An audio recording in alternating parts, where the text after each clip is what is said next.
Hello, I'm Callum from the UK, and this is my Gardevoir EX list. So, I've played Gardevoir for the past 3 major tournaments in Europe, or 2 in Europe, and then 1 in Brazil. So, I got points at every single one other than the regionals where I had a very bad run in. So this was my most recent list from Gardevoir regionals as I skipped Stuttgart. So I'm just going to show you some of the bits and bobs what I've played in the 60 and what I've enjoyed or not enjoyed about it. So to start off with, we play 4 routes,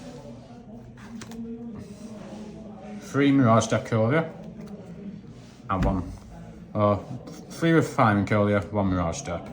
So the reason we're playing Mirage Deck is it's so hard to come back in the game if you've prized routes or you have a slow start with not finding a route. And Colia just allows you to get back in the game. And the reason we're playing all of these routes, the 70 HP ones from Astral Radiance, is because the attack is actually weirdly good for setting up mass in Gardevoir. Because in Gardevoir you're always doing 210, 240, 270.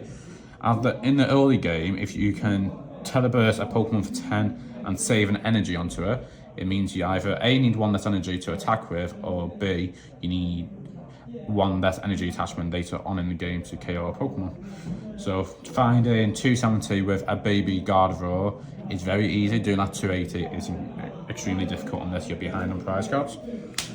And then finally, just dead easy, 2 Gardevoir EX and 2 of the Chilling Rain Gardevoir. So that's pretty much all the Gardevoir line. And then we have some support Pokemon as well. So we have a Mew from Celebrations, it helps you with your consistency in deck, find early game if you have Sidekick plus way into Mew, it allows you to take further into VIP passes or even mid game finding rare candies and stuff like that. We play Manaphy in the deck just to help prevent from Greninja. And we also play Greninja just to draw extra cards early game, and if you ever get Avery, it's pretty much always the first card to go. But it's just, there's not many ways to trap this card at the minute unless it's Snorlax. So when you're playing against Snorlax, you just need to make sure you don't see Blue. If you see Blue, you're pretty much dead. And then finally, we play a Zacian V, a Cresselia, and a Screamtail. So they all have different purposes in the deck. So when I played in Brazil, I didn't play Zacian. I regret not playing Zacian. I wish I played Zacian, but everyone serves purpose. So Cresselia is very good into Lost Box, with able to hit and Sableye responds, and also being able to do 110 to respond KO at Cramorant. A Screamtail is actually really good into many matchups with in Mirror Match, same with Cresselia. These are both very key cards to win the Mirror Match and how to time them correctly. And Screamtail is very good in the deck with Avery. So against Chimpow, what's really not popular in the meta anymore, it allows you to Avery away the whole board, and it pretty much leaves them with an option. Leave a Chimpow in play, or leave a Bibarel in play, or another card. Because they usually have 2 and 2 set up, and it makes them make a decision there and then on what to do. And Zacian's just a really good card to just end the game, to just blow up the game. So in Brazil, I was playing the Luxury Cape. Luxury Cape is still a very good card, but it was just such hard late game to try and find it. And a big difference between this in Brazil and compared to Gdask was I was playing VIP pass versus no VIP pass in Brazil. And non-VIP pass make it a lot harder to set up, weirdly.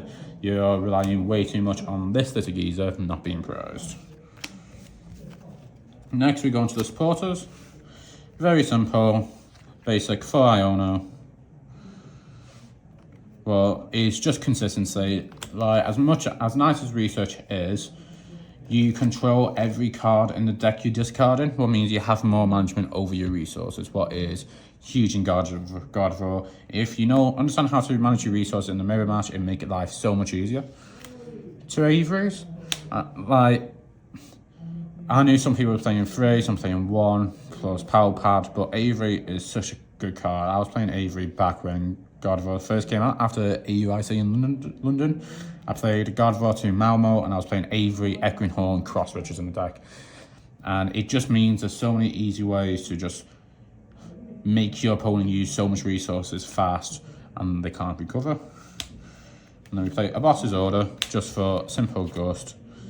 And we also play a Professor's Turbo scenario. So the reason we're only playing one boss is because we play Scream Tail and Credit Cellular to go around, and we also do play 2 Counter Catcher, because in Gardevoir nowadays you're quite far behind usually and you just can't help that. And Professor Turbo's is to help in many matchups, so in Zard and Snorlax. So in Zard, it allows you to get rid of your Gardevoir EX in play, so it means they can't go ahead on prize card, so you're always mirroring the prize card race. And in, again, Snorlax, it just literally means you can survive 1+ turn and get rid of a Radiant Greninja or something, for instance. And then for just item cards, we play 4 VIP Pass, was just consistent. We play 4 Level Ball, because Level Ball is honestly better than VIP Pass on this deck. It allows you to pretty much set up. You can search for your Screen Tails such as Attacker, you can search out your Cooliers and Routes, your Mews, your Manaphy's. It literally, if you need a card in the deck, it's the best card possible. 3 Ultra Ball. So many players now play 4 Ultra Ball, but 3 Ultra Ball is fine. There's still so many cards I want in the deck, but you can't have everything you possibly want. And then if you go down here, we play 2 Fog Crystal. Like, Fog Crystal is bloody amazing in the deck. You can't do much without it. 2 Rare Candy is just as fast as possible getting into the game. Like, there's so many games where I have Mew in the active, my opponent dead draws, I dig through my deck, and my last 2 cards get is Rare Candy, Gardevoir EX, and I literally just whack for KO, or even set up Position to do 2 training in turn 2. We play 2 Super Rod. It's just to make sure you can recover your resources, help your resource battle. 2 Counter Catcher, to just be able to ghost like Avery plus Counter Catcher is also such aggression compared to Scream Tail, or Iono Cross Switcher is just silly. 2 Artisan. So this is one of my biggest concerns about this deck. Is one of the strongest things in the game at the minute is Iono to 1 or 2 cards, and then our other big deck in the meta is Lost Zone. And with Lost Zone, it means if Artisan is in play, the only way we can bump it is with his own Lost Vacuum. And we don't ever want to burn Lost Vacuum because it's not even a card I've talked about yet. But with Lost Vacuum, it's such a vital card. And with Artisan, if I Iono and my Artisan's in play in that turn, because I'm Artisan for a Scream Tail or some important key piece, it means they can reshuffle the deck and put the cards what were vital in their hand originally back onto the top randomly.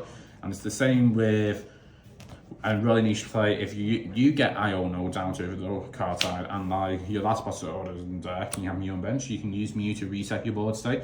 So when you're refining the card where you have a height, you are more likely to hit the card.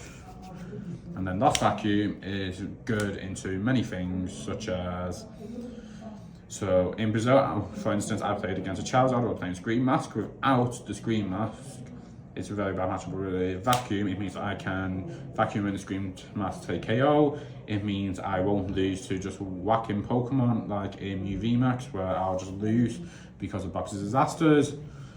And it also means it's my 3rd Stadium bump in the deck. So pretty much in decks where they are playing Path to the Peak, such as Giratina, it means I can go every 2 prize I'm taking a KO after I use a Stadium, and that's how you win the Stadium War. So we take 1 Lost Vacuum, and then for our energy count, pretty much the most basic Guardi list is 10 Psychic Energy and 2 Reversal. And playing more Psychic Energy is always better, but if anything, you're better just finding Fog Crystals if you ever want to cut cards or anything for more consistency. So it just allows you to do early game. I hope you guys enjoyed the deck profile. Hopefully I get to see you guys again.